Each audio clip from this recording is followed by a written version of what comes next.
The year is 2071. It's a hot and humid summer morning. You go to take a shower, but nothing comes out. Turn on the faucet, but there is no water. Your grass is dried out, neighborhood pools are empty, and the city of Wilmington has declared a drought. Day 0. The day the world ran out of water. Hundreds of thousands of people are running out of water. 31 years ago, in 2040, countries around the world, including the United States, declared a water crisis. We were warned. We were educated on water conservation, and we didn't listen.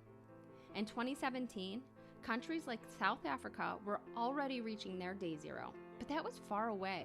That didn't happen in our country, not in our city. Water was abundant. Summer days were full of inflatable water slides, backyard pool parties, and manicured lawns hydrated by underground irrigation systems. The world was green. The world was blue. The world was hydrated.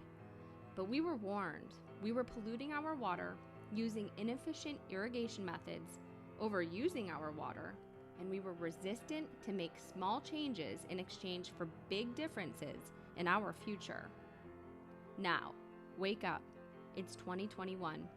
We still have the ability to prevent a water crisis, and it starts with water reform, educating ourselves and the children of our future. In 2015, the Sustainable Development Goals were adopted by 193 countries with the goal to end poverty, reduce inequality, and protect the planet by 2030. The goals addressed in this unit are Goal number 6, clean water and sanitation, and Goal number 12, responsible consumption and production. This topic is important because many people are already experiencing water scarcity in parts of the world, and the demand for water is on the rise. If we do not realize that all water is connected, and so are we could face a true water crisis in our lifetime. How serious is this? 1 in 3 people are affected by water scarcity in the world today. 20% of our world's population walks an average of 3.5 hours a day to get drinking water. Today, 1.4 billion people, including 450 million children, live in areas of high or extreme high water vulnerability. This unit planner is all about the world's most precious resource, water. I introduce the water cycle, causes and effects of water pollution, and water conservation. I believe that by teaching children about the causes and effects we have on water, we will be able to reach a more sustainable and more blue future. Lesson 1 plays an important role in building a solid foundational knowledge of the water cycle and states of matter. As part of a Hook or Engage, students will participate in a simulation experiment where they will examine water in a cup after it has been sitting in the sunlight. This will lead into the conceptual question, what causes water to change states? Students will also participate in a sorting routine using a graphic organizer, where I will ask them questions like, do any of these images belong together? To provide more structure, I will ask, do any of these pictures belong together when you think of the states of matter? This addresses the conceptual understanding that physical conditions like temperature can change states of matter. Other activities in this unit include a pictorial modeling of the water cycle.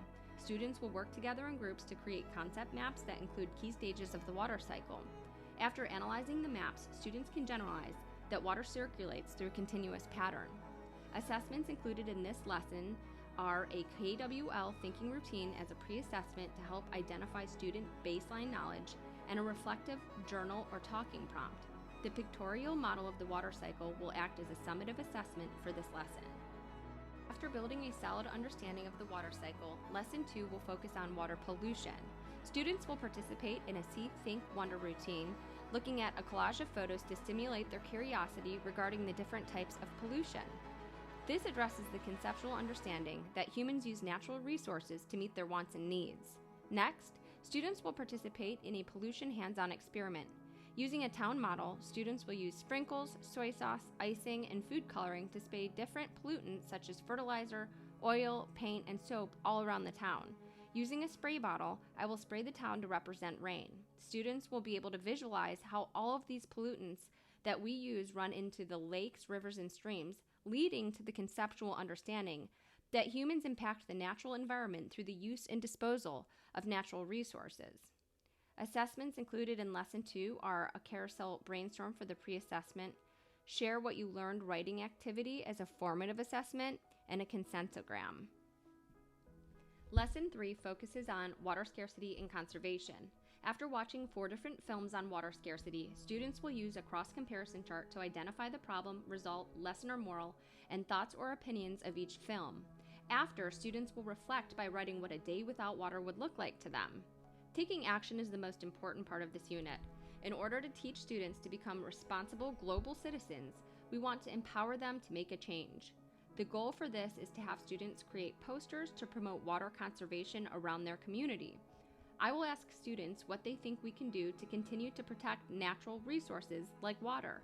I will help students by connecting them to people within the community, such as a local water and utility company or a water conservationist. Once students create a plan of action, they will use a program such as Canva to create posters to allow them to take the lead.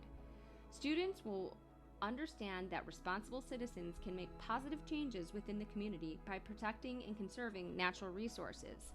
Afterwards, they will reflect by answering questions I ask, such as how they think it went and what could have gone better.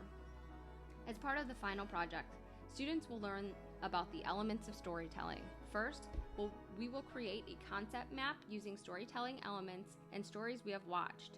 Students will be asked to start connecting the concepts and examples. After, using the knowledge they have learned about storytelling, students will create a short film raising awareness about water conservation with the goal to change behavior of citizens within their community. I will help them clarify their ideas and connect them with relevant contacts. Students will complete their video using kid-friendly editing software such as Stop Motion Studio. Afterwards, students will reflect on how it went, how it changed them, and what could have gone better. After completing this, students will understand that participating in collaborative conversations and storytelling can humanize content and persuade audiences to be responsible citizens. Assessments in this lesson include a talk and turn pre-assessment, a day without water journal entry, storytelling video as a summative assessment, and the storytelling rubric.